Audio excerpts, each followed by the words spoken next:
This is the most difficult video I have ever had to make because of how much is going on in this particular section of our industry right now, which is really great to see. But after about 2 weeks of really working with this product hardcore and testing it out as much as I can, I came to the conclusion that there's a lot more going on than just the product itself. This is more of a political discussion than just products. But let's first talk about the product itself. So these are the Orqa goggles. We have been waiting quite some time for them, but they have not been dawdling.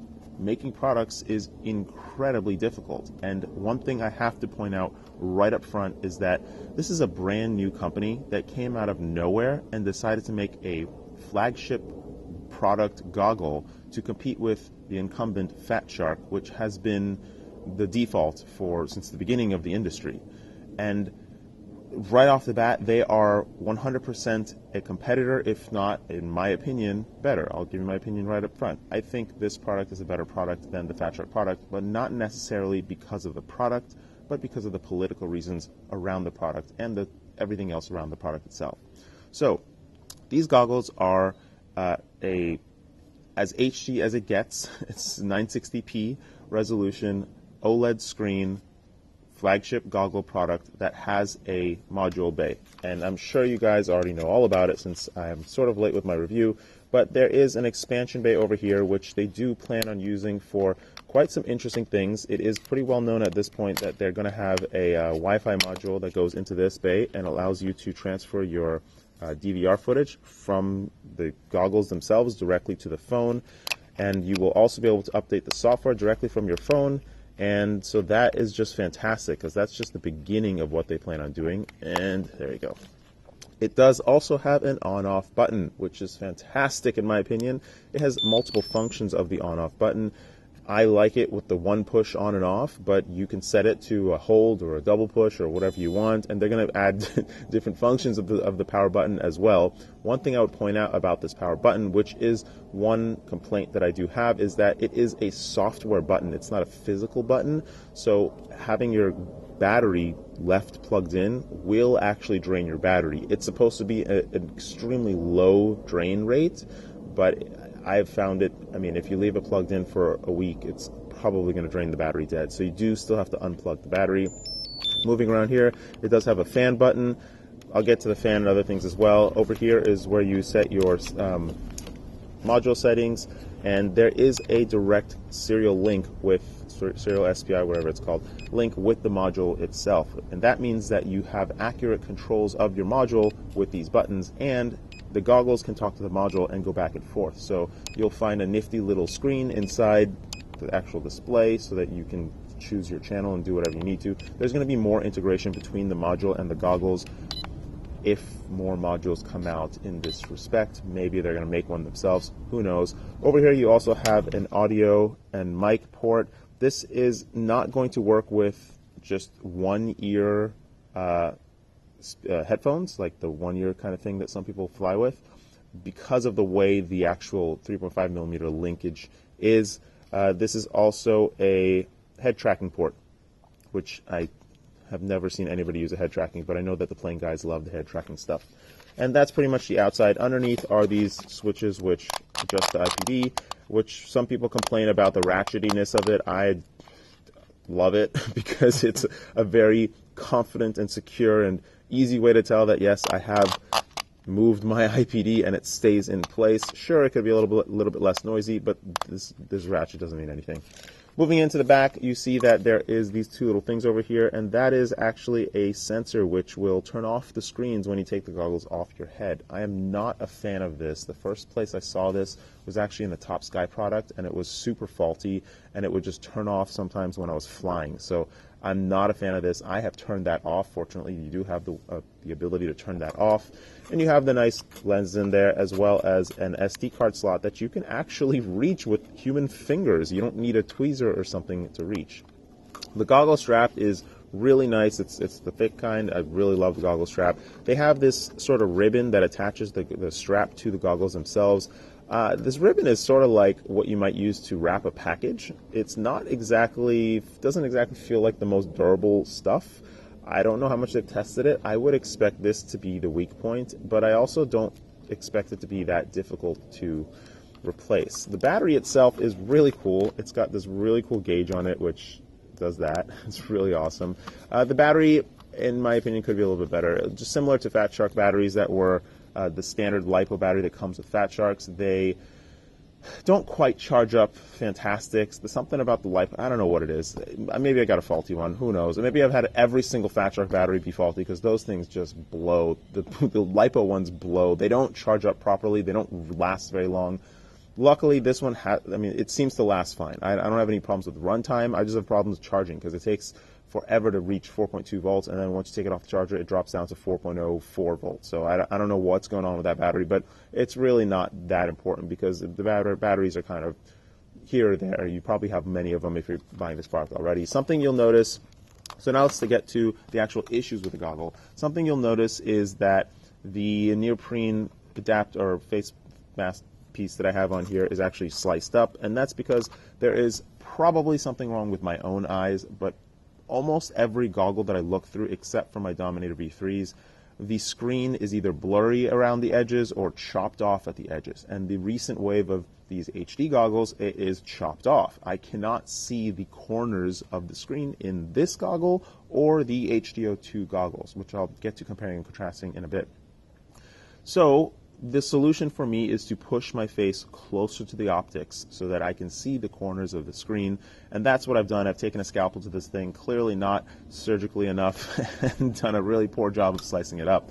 Something I would point out with this neoprene faceplate thing, which it does come with the leatherette option as well, and also a thicker version as well, is the neoprene doesn't really stick very well. It's like this porous material that doesn't really stick, so mine has not really stuck very well to my goggles. I don't really see it as a problem. I'm going to replace it obviously with something later on, but these are really minor issues. These are issues that haven't really changed across the whole product category. So now I'm going to get to comparing and contrasting the Orqas besides the Skyzone 030 as well as the Dominator HDO2. Now, I don't have a pair of Dominator HDO2s. I do have my Fatshark Dom V3s.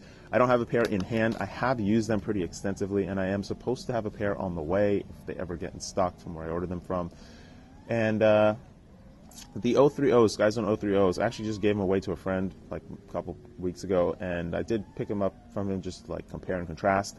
And so let's start with the actual screen and the screen quality first. So all three of these goggles are using the exact same screen from the exact same company. Yes, there are minor variations from screen to screen, just like there's minor variations from phone to phone or TV to TV. So you might get one that's a tiny bit better or a tiny bit worse. I mean, even processors have variations. That's what binning means. Higher bin processors will be able to run at a higher frequency and lower temps or whatever. So that's not really a issue. Like, you can't really dock anything for being a little bit different. The more important thing to me are the optics, and the optics on the HDO2s are just a tiny bit better, and it's primarily because of the individual focus adjustment on the eyepiece. That is a really nice feature. It is a feature that kind of came out of nowhere. It's a feature that nobody knew they needed until it became available, and it's not something that you need still. It's really not that useful. In fact, in my use, I actually, just in taking the goggles on and off, I kept touching the dial, and it kept screwing up my focus, so I kept having to refocus, and it was very fiddly when I was using the HDO2s, but that's really just my issue. It's not really a big deal. But I wouldn't say any one goggle is worse than another. The Skyzone 030 actually have the smallest screen size, like viewing screen size. I don't know if it's like 39 or 40 degree, whatever it is. I actually prefer that smaller screen size over the HDO2s and the Orqas. It's really hard to look at such an enormous screen, but this is a complaint that I personally have. It's not a complaint that most people are going to have. Everybody wants a larger screen size. I'm not sure why. It's really hard to fly when everything is right up in your face. But I actually prefer the 030 goggle actual optics because I can see the entire screen without even a little bit of a struggle. The HDO2s, in my opinion, would be second place because of that individual eye focusing, and the Orqas would be third place because it doesn't have the individual eye focusing. But in reality, all of them are fantastic. Of all three of them, I would say the Skyzones have the largest sweet spot for where you can put your eye and see the whole screen, and the HDO2s would be next, and the Orqas would be third. All of them have some degree of a pincushion effect, which is the screen kind of warping and looking like a curved screen. I've spent too much time talking about optics. It's really not an important aspect because all of them are sufficient and all of them are good. All of them would meet my personal minimum spec that I want in a goggle. Now the next thing, which is actually pretty important to me, is the fan. And the fan in the Skyzone 030s is phenomenal. I mean, that thing has 11 settings, and it gets so, I was usually on setting 4, and it gets so cold and it's so powerful that your eyes will dry out and you will not be able to fly because your eyes will be trying to tear up just to gain moisture. The next best fan, which is a distant second place, is going to be the HDO2s because it blows just a smidget more air than the Orqas, and neither the Fatshark 0302 or the Orqas, in my opinion, blow enough air in the correct direction to actually keep the fog off of your lenses. And so what I have been doing forever is using the swimming goggle method of just putting spit on my finger and rubbing it on the lens, and that usually keeps the lens pretty clear, and with the little bit of wind that's coming from the fan, that is going to help a little bit more as well. Now, I don't think either the Orqas or the HDO2s are better than one another. I just think the HDO2s have a better angle on the direction that the air is actually blowing on the lens than the Orqas, and that actually might be something that they might be able to improve in the software of the Orqas, which would be very interesting, which I'm going to get to the software in a minute when I start talking about the political discussion. Now, let's talk about the casing. So, the casing of the Orqas, it feels like it's something that's been made in Germany or Switzerland. It is absolutely solid. There isn't a discontinuation from the goggles to the actual faceplate. Whereas on the Fatsharks, they have been, I'm sorry, incredibly lazy. They have just been tacking things onto their goggles since day one. They first came out with this basic design, and then they tacked on the fan, and then they tacked on the faceplate, and then they never bothered integrating anything together, and they've just been doing the same thing over and over. And now they've just edited the bottom of the HDO2s to make space for their little IPD, the eye focus, and they've called it a day. It's disrespectful, in my opinion, to the consumer to keep putting out exactly the same product year after year, over and over. But that being said, at least the Fatsharks are painted or mostly white, whereas the Orqas, and the DJI, by the way, are black. And a year ago, I asked them to please make them white, please make a white option. Black is not a good option for flying outside in the sun because it's sun and it gets very hot. It's not really a significant thing, but it's a nice little feature that would be nice. They might come out with other colors. I'm not so sure. Maybe they do, maybe they won't. But that pretty much ends the comparison between all these goggles. I don't recommend the Skyzone 030s at all anymore because when they came out, they were the best option in goggles for the time. But I don't recommend them anymore because they have that built-in module, the receiver module, and it's just not as good as a rapid fire or the TBS module or anything else really. It just does not compare. It's not that big of a difference, but when you are flying a lot, you do notice it and you just want the better quality receiver, and it's just not nice. So I don't recommend the 030s solely for that reason. I do know that they have been working on adding an external module to it that will strap to the goggles. I don't know how they're going to do that, but it's not going to be pretty. And yeah. So the HDO2s or the Orqas are the only ones that I would recommend at this point. I actually do know of a third company that is making a very similar goggle that is probably going to be about $100 cheaper than either goggle, and it might be good, but I wouldn't bet on it because this company doesn't have a track record of making really great goggle products. But we'll see how it turns out. Not just Eachine. I know there's some Eachine goggle coming as well, which I'm not going to recommend. But there's another company coming out with something as well. Might be interesting. So now let's talk about the political discussion. And I'm going to get to the DJI goggles in a minute as well. So here's the political discussion between Orqa and Fatsharks. So Fatsharks, oh, I forgot to talk about the fit. The fit of the Orqa is fantastic. Fits my massive nose perfectly. I love that about it. You're not going to have a problem. You're probably not going to have a problem with fit. it's going to be really hard with that neoprene faceplate to have a major issue with fit. So here's a political discussion. So Fatshark has been the de facto goggle company in our industry since the very beginning. However, it's really hard for me to talk about this stuff because I am not qualified to. I'll give you that right up front. I'm like a backseat driver right now, just spewing words that may mean nothing to you. So take everything I say with a grain of salt, because I'm not qualified to talk on these matters, but I have developed a number of products, not in this field, in dentistry and other areas, and I do know the challenges of these things, and I do know where things can fault and falter. And based on my experience, I look at the Fatshark company, and they don't look like they have everything together. It looks like their software engineering is not up to par with modern times. Their hardware engineering may not, or maybe they just want to. They don't want to spend money to actually process this stuff properly. Because Fatshark is like BlackBerry. They had the market. It was their market to lose, and they just kept coming out with the same exact product year after year after year. It is incredibly insulting to the consumer to have the same exact phone with a different color, with a different ball, with a slight tweak on the keyboard, with a leather on the back, and you just keep selling it for $100 more, $100 more, $100 more. And then iPhone comes out and you're like, oh no, we own the market. We're not going to change anything. It's wrong to do that. Clearly, we've seen that. And so Fatshark is sort of in that category where they still are coming out. I mean, how long did it take for them to implement an on-off button? And it's not even an on-off button. It doesn't even work like an on-off button. Now, granted, the Orqas don't have the on-off button that I would prefer as well, which is a physical on-off. But hey, at least it has an on-off button. Not to mention the rest of the casing, the rest of the goggle, and how many generations of goggles had to come out for them to implement anything that the community was yelling at them that they wanted.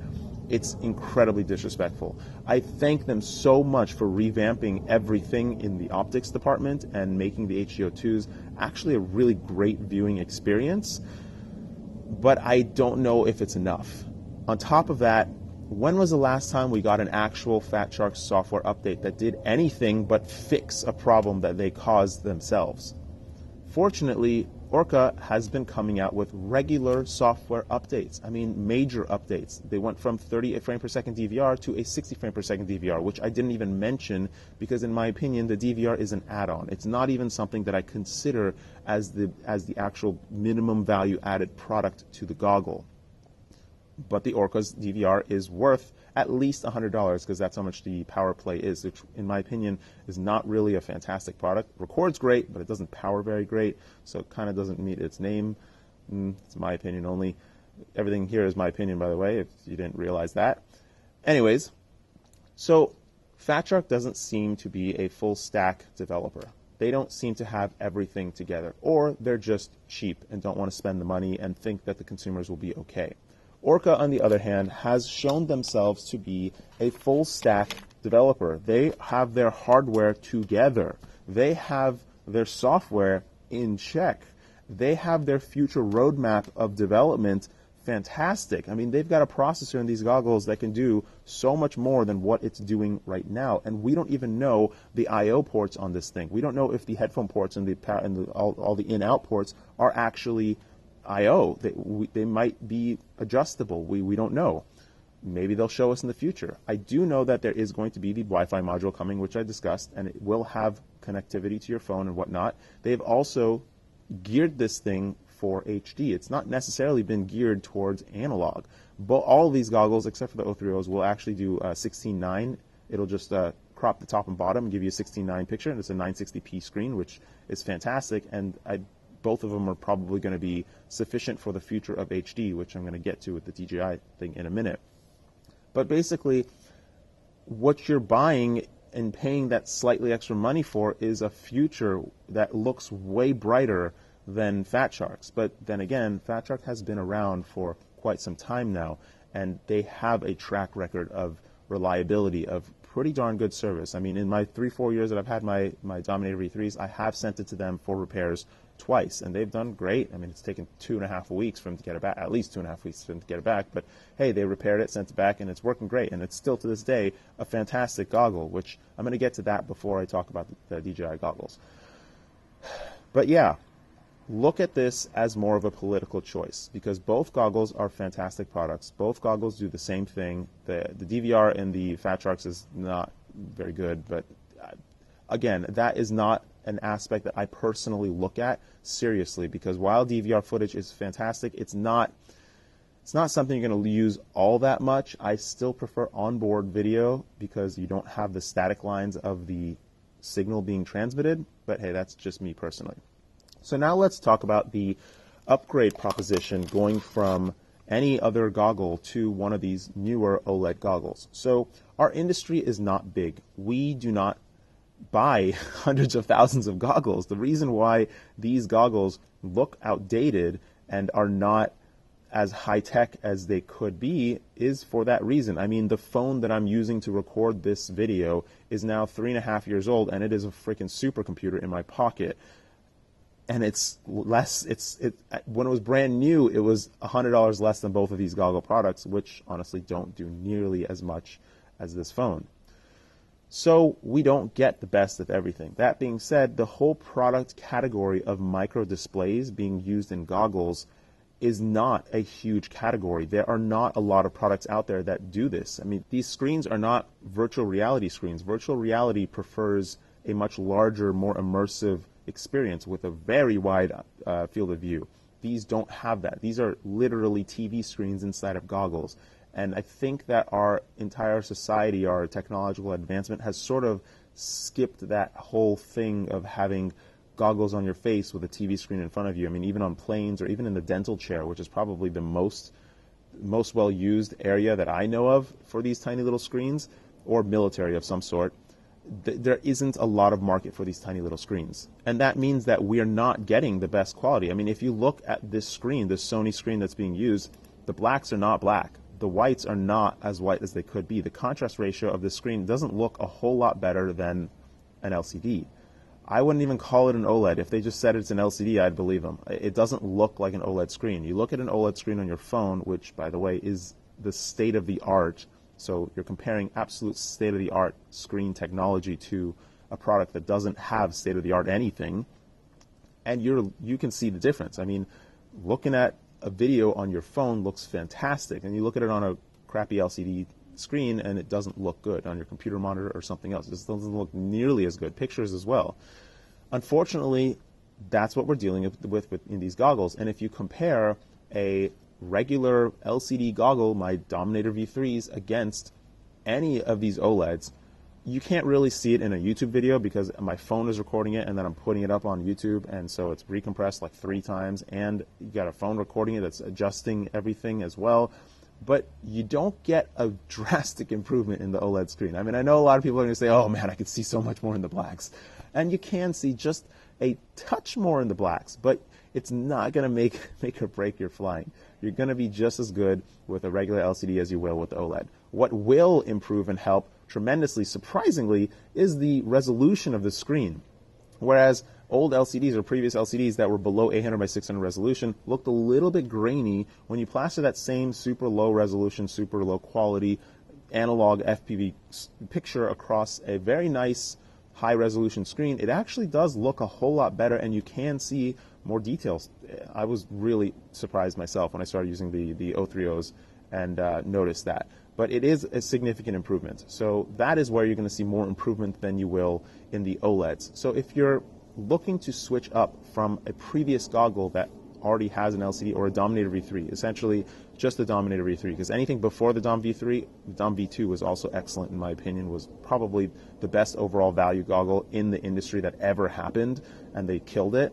But anything but the Dom V2 or V3, anything before that, switch up, it's a no-brainer. But anything Dom V3 and up, you can keep your goggles if you really don't want to switch. You don't need to get the new things. Yeah, it's really nice to have a nice new pair of goggles, but don't feel bad about having those older goggles because the experience is not a whole lot different. However, if I was to switch, I would recommend the Orqas just because they're a full stack developer and they're showing themselves to be excellent right up front. So I hugely appreciate that, and they're very responsive to feedback.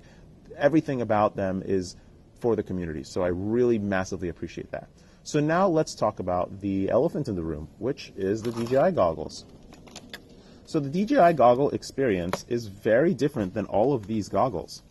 The DJI goggles, it's a box goggle. The only really beneficial thing about these goggles, oh, by the way, the only reason I'm even comparing this to the others is not because of the HD, it's actually because they updated the firmware to allow it to accept analog very well.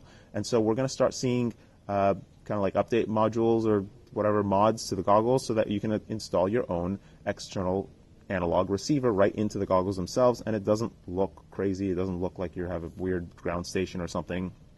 And so this brings the DJI goggle into the fold of analog, and it also happens to do excellent HD, just excellent, fantastic HD, especially with the update in the power, milliwatt power output.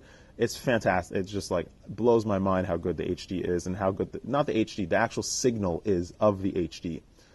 But all that being said, the actual goggle product is pretty low end. This is a box goggle product. Yeah, it's a well-made box goggle product. I honestly think it looks awesome, but it's a box goggle product, and it's got all the same faults as a box goggle product. They have a pretty nice screen in there. It's comparable to the OLEDs in both of these HDO2s and the Orqas, but the screen is so enormous you can't see the whole thing at once. And fortunately, DJI have recognized this and given you the ability to shrink the picture on the screen, which does help. But once you shrink it to a certain point, which is one step below, the lowest shrinkage point, you start seeing the pixels and it starts making the image look grainy.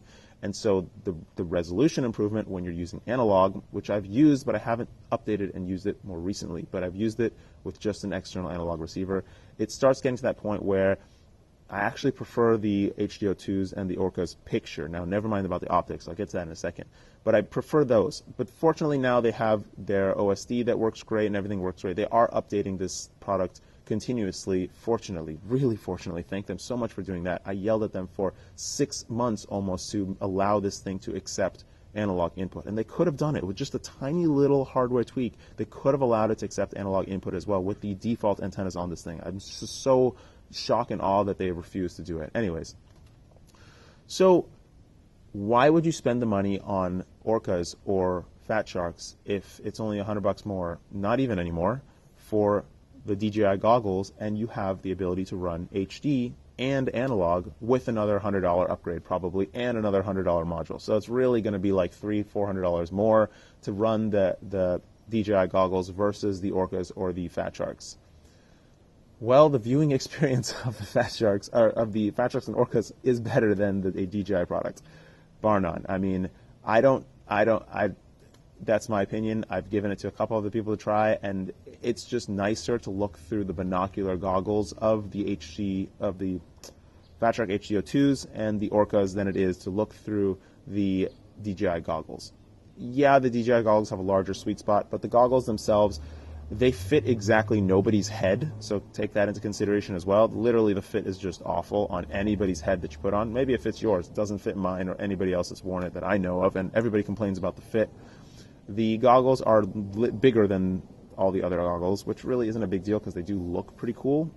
The screen is good, but it could be better if they made it smaller, but I bet they kept it big because they're using a screen that's from another product to keep the product cheap so they can increase their profit margin. And so you're getting something that's not really the optimal viewing experience. And both the Fatsharks and the Orqas are ready for HD. I mean, they're using screens that are already higher resolution than the HD images being transmitted by the DJI. And I know of rumors that DJI is going to be coming out with a standalone receiver module as well. I mean, they have to. This stuff is made for production. They need to have external receiver modules that you can run on secondary screens for producers and whatever to view the picture while it's being recorded. I mean, it's impossible for this to be used in production as effectively without that sort of product. So it's going to come out, whether it fits into the secondary bay of the Orqas or not, or how the antenna situation is going to work out. I don't know anything about that, but you're not throwing money down the drain by going with analog still today in this day and age. And also the Bite Frost isn't even, I don't know, why is it called Bite Frost? It should be called Frostbite, which is much easier to say, but Bite Frost doesn't make sense. Anyways, that product is not really something that I would consider as usable for at least another year and a half, because it's a product they put out for the community to finish. And it's great. It's a really good idea that they went with, but the signal quality is not, I wouldn't even consider it, it's just analog with a digital signal, and it's not even on my radar. I don't even care about it right now, but maybe in the future I will, and it will matter, and it'll be a contender, and it'll make a difference. So yeah, this was a very long video, but I hope I gave everything to you. Couple things that I forgot to throw in the middle, which if you stuck around here, maybe it matters, maybe it doesn't. The Fatsharks have the ability to increase the brightness of the screen with an actual setting inside the goggles. The Skyzone 030s also have that same ability to do so, and both of them get incredibly bright, whereas the Orqas do not give you that ability. However, they are working on a software update that will give you that ability to adjust the screen settings, the brightness setting, which is really nice. Did I talk about the button situation? The on-off button on the Orqas can be changed. Pretty much everything on the Orqas can be adjusted and changed in software. So it's, except for the fan. I really hope they can improve the fan. But yeah, sounds fantastic, and the future for the Orqas look really bright. I hope this really helped in you making your decision about all these products. Take care. Floss your teeth. Bye.